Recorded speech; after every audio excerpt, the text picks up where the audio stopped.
Selamat pagi. Baiklah, pagi ini saya akan mempresentasikan tentang Green Supply Chain Design and Planning. Saya Lucky Gracia Sinaga, NPM 7542320092, dosen pengampu mata kuliah Dr. Insinyur Agus Purnomo, MT, CMILT.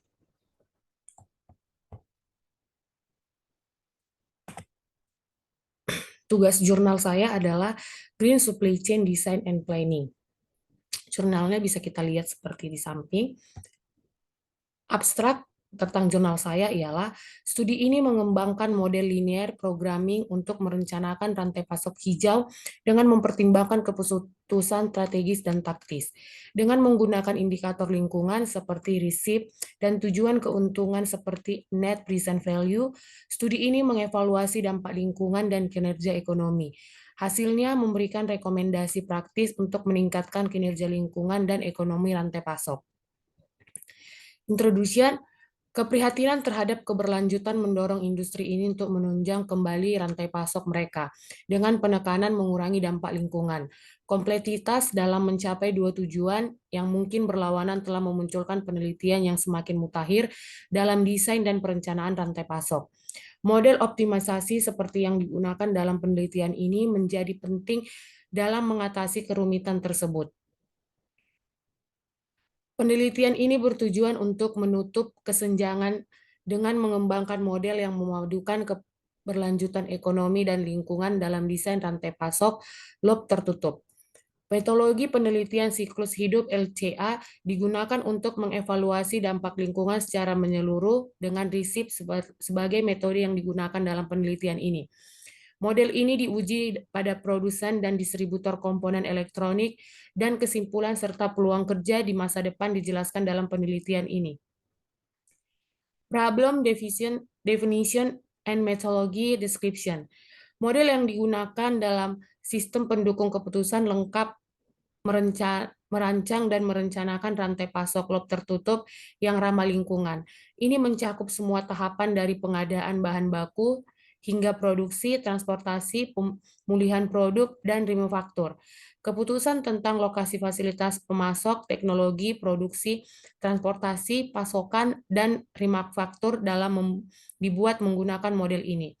Kendala-kendala diterapkan untuk memastikan keseimbangan material, penanganan di tempat transit, permintaan dan pengembalian produk, serta kapasitas di setiap tahapan rantai pasok. Model perhitungan berbagai jenis variabel keputusan, termasuk variabel kontinu, bilangan bulat, dan biner. Dua fungsi tujuan dibuat. Satu, untuk mengevaluasi kinerja ekonomi menggunakan nilai sementara bersih, dan yang lainnya untuk menilai kinerja lingkungan menggunakan penelitian siklus hidup dengan metode RISIP. Fungsi tujuan ekonomi mempertimbangkan berbagai biaya dan pendapatan, termasuk pembelian bahan baku, produksi, transportasi, dan biaya tenaga kerja. Sementara fungsi tujuan lingkungan mempertimbangkan dampak lingkungan dari setiap tahapan pemasok. Case studinya, studi kasus yang disajikan dalam karya ini menganalisis rantai pasok produsen dan distributor komponen elektronik. Saat ini perusahaan memiliki pabrik di gudang Italia, dengan pasar yang telah ditetapkan di Italia, Spanyol, dan Jerman. Potensi ekspansi ke pasar Eropa lainnya serta pasar Amerika Selatan menjadi motivasi untuk penelitian ini. Data masukan yang diberikan kepada model penelitian, yang pertama, entitas. Lokasi pemasok yang mungkin adalah Verona, Hannover, dan Leeds. Lokasi pabrik tambahan adalah Hannover, Leeds. Sedangkan untuk gudang lokasi tambahan yang mungkin adalah Hannover, Leeds, Zaroya, Lisbon. Ekspansi ke pasar Inggris, Portugal, Sao Paulo, dan resip yang dipelajari. Yang kedua itu produk. Produk dalam rantai pasok ini diagregasis menjadi jenis tetapi dibedakan sebagai bahan baku, produk akhir, dan produk yang dipulihkan. Ada 4 jenis bahan baku yang diperlukan untuk memproduksi kedua produk akhir dalam jumlah yang berbeda. Yang ketiga itu teknologi. Dua teknologi produk alternatif tersedia untuk masing-masing produk akhir, serta satu teknologi remanufaktur untuk masing-masing produk akhir. Produk yang dipulihkan diubah menjadi produk akhir dengan rasio 4:1 untuk produk pertama dan 5:1 untuk produk kedua melalui teknologi remanufaktur tersebut. Yang keempat, transportasi. Tiga jenis moda transportasi diterapkan: darat, udara, dan laut. Transportasi darat diasumsikan dimiliki oleh perusahaan dengan dua jenis truk yang tersedia untuk dibeli. Sedangkan transportasi udara dan laut di-outsourcing. Semua moda ditandatangani dengan biaya, kapasitas, dampak lingkungan, dan jumlah pekerjaan yang berbeda. Bandara yang tersedia adalah Zaragoza, Paris Charles de Gaulle, Country Vevelgin, dan Sao Paulo. Pelabuhan yang dipertimbangkan adalah Hamburg dan Santos. Jika terminal hub diinstal, itu juga ditandai dengan biaya yang berbeda sesuai dengan lokasi. Result and discussion. Studi ini bertujuan untuk mengoptimalkan model rantai pasok hijau dengan meminimalkan dampak lingkungan, dilanjut dengan optimalisasi leksikografis untuk memastikan nilai sekarang bersih, maksimum dengan total dampak lingkungan minimum. Hasil menunjukkan bahwa kontribusi setiap aktivitas rantai pasok dan kategori dampak lingkungan tersebut, total dampak lingkungan, solusi terbaik termasuk pemilihan pemasok, alokasi pemilihan, instalasi fasilitas, pemulihan produk, dan penggunaan transportasi. Ditemukan bahwa 5 kategori dampak lingkungan utama bertanggung jawab atas 94,4% dari total dampak lingkungan dengan produksi menjadi kontributor utama. Penggunaan fungsi tujuan yang mempertimbangkan kategori dampak lingkungan ini menyebabkan perubahan signifikan dalam keputusan rantai pasok dan kinerja ekonomi. Analisis sensitivitas menunjukkan bahwa perbaikan dalam teknologi produksi dapat menghasilkan peningkatan NPF yang signifikan, menyoroti pentingnya memilih indikator dampak lingkungan dan model optimalisasi yang tepat.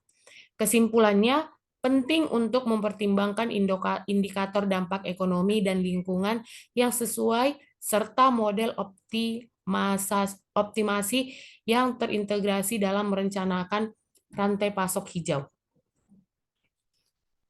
Konklusinya, yang pertama, penelitian ini mengungkapkan a multi-objective mixed integrated linear program model, the design and planning of green closed-loop supply chain.